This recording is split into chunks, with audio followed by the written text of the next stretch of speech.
हर हर महादेव दोस्तों।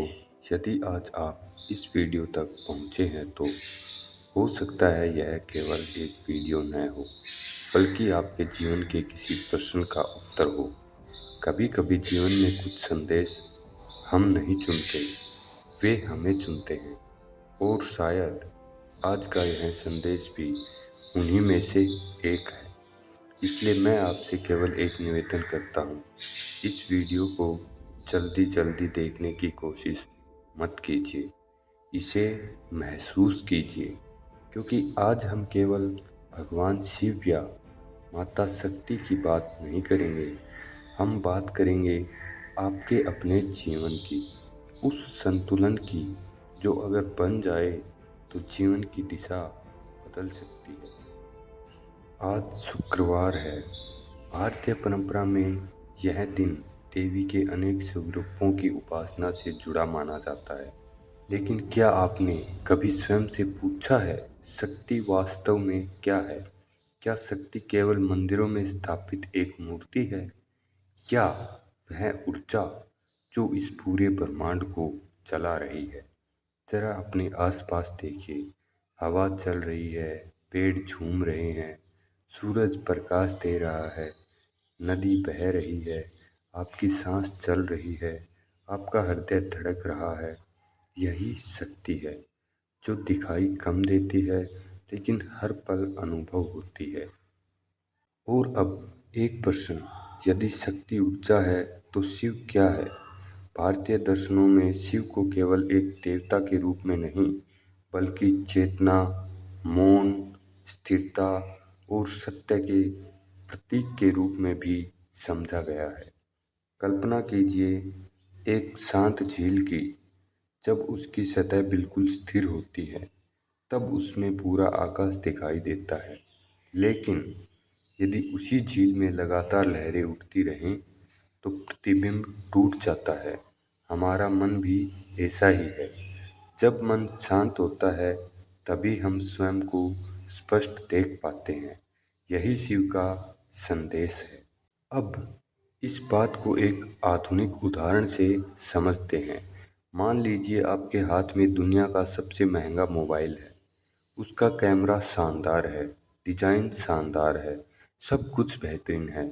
लेकिन यदि उसमें बैटरी ही न हो तो क्या वह चल पाएगा? नहीं।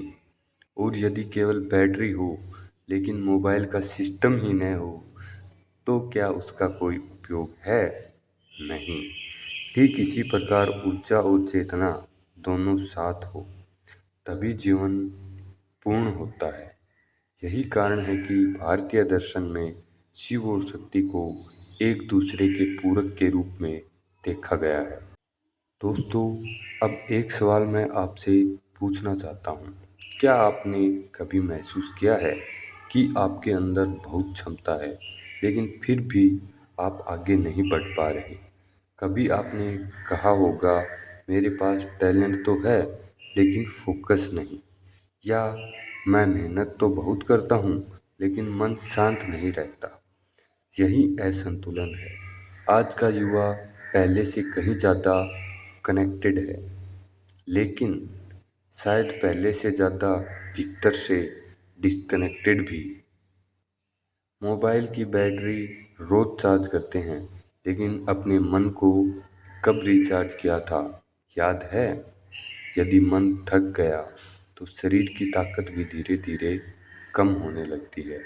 और यदि विचार बिखर गए तो अवसर सामने होते हुए भी दिखाई नहीं देते।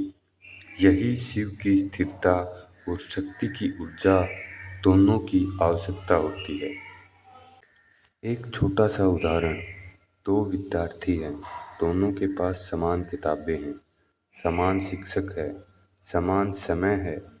पहला विद्यार्थी दिन रात पढ़ता है, लेकिन हर समय दूसरों से अपनी तुलना करता रहता है। दूसरा विद्यार्थी हर दिन बस अपने कल से बेहतर बनने की कोशिश करता है। परीक्षा का परिणाम आता है और अक्सर दूसरा विद्यार्थी अधिक संतुलित प्रदर्शन करता है। क्यों? क्योंकि उसने अपनी ऊर्जा तुलना में नहीं, विकास में लगाई। जीवन में सबसे बड़ी दौड़ दूसरों से आगे निकलने की नहीं, अपने भीतर के बेहतर इंसान तक पहुंचने की है। अब रिश्तों की बात करते हैं। यदि आप सिंगल हैं तो इसका अर्थ यह नहीं कि आपका जीवन अधूरा है, और यदि आप किसी रिलेशनशिप में हैं तो इसका अर्थ यह भी नहीं कि सब कुछ अपने आप ठीक चलता रहेगा। हर रिश्ता सम्मान, विश्वास और धैर्य चाहता है। यदि केवल प्रेम हो लेकिन धैर्य न हो तो छोटी छोटी बातें भी बड़ी बन जाती हैं। यदि केवल तर्क हो लेकिन करुणा न हो तो दूरी बढ़ने लगती है। शिव और शक्ति का संतुलन हमें यही याद दिलाता है कि शक्ति का अर्थ केवल सामर्थ्य नहीं, संवेदनशीलता भी है। दोस्तों, यदि अभी तक इस वीडियो की किसी भी बात ने आपको सोचने पर मजबूर किया है तो एक छोटा सा काम कीजिए, वीडियो को लाइक कीजिए और कमेंट में हर हर महादेव या अपने आराध्य का नाम लिखिए। यह किसी चमत्कार का दावा नहीं है, लेकिन जब हम सकारात्मक विचारों को साझा करते हैं तो वे और लोगों तक भी पहुंचते हैं।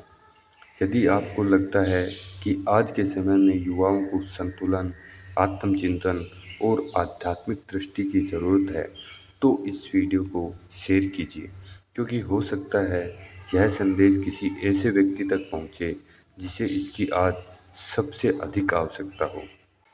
दोस्तों, आज हमने समझा कि जीवन केवल शक्ति से नहीं चलता और केवल शांति से भी नहीं चलता। कल्पना कीजिए एक नदी की। यदि उसके पास केवल वेग हो लेकिन दिशा न हो तो वह बाढ़ बन सकती है, और यदि केवल दिशा हो लेकिन प्रवाह ही न हो तो वह नदी नहीं रह जाती। मनुष्य का जीवन भी ऐसा ही है। ऊर्जा आवश्यक है, लेकिन उसे सही दिशा देने वाला विवेक भी उतना ही आवश्यक है। इसी संतुलन की ओर भारतीय दर्शन हमें प्रेरित करता है।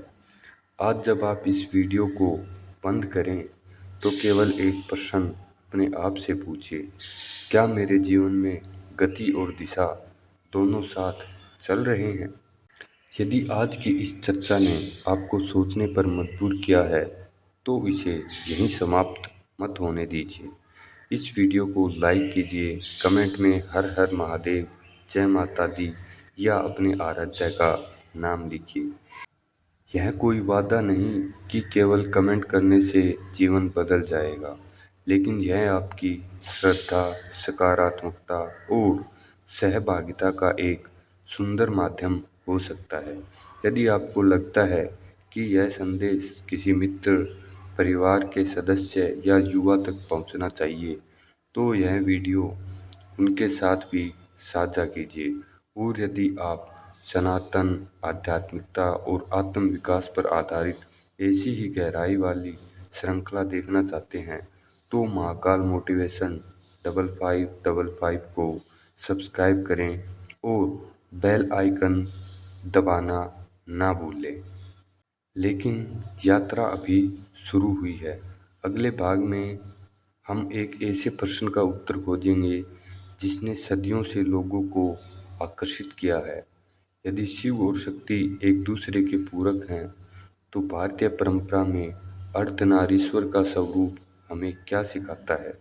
क्या यह केवल एक दिव्य प्रतिमा है, या यह हमारे रिश्तों, हमारे व्यक्तित्व और हमारे जीवन के संतुलन का गहरा संदेश है? इसी रहस्य को समझेंगे महाकाल ज्ञान series session first, episode first, part 2 में। तब तक अपने भीतर झांकिए, अपने विचारों को देखिए और याद रखिए, संतुलन ही साधना है। हर हर महादेव।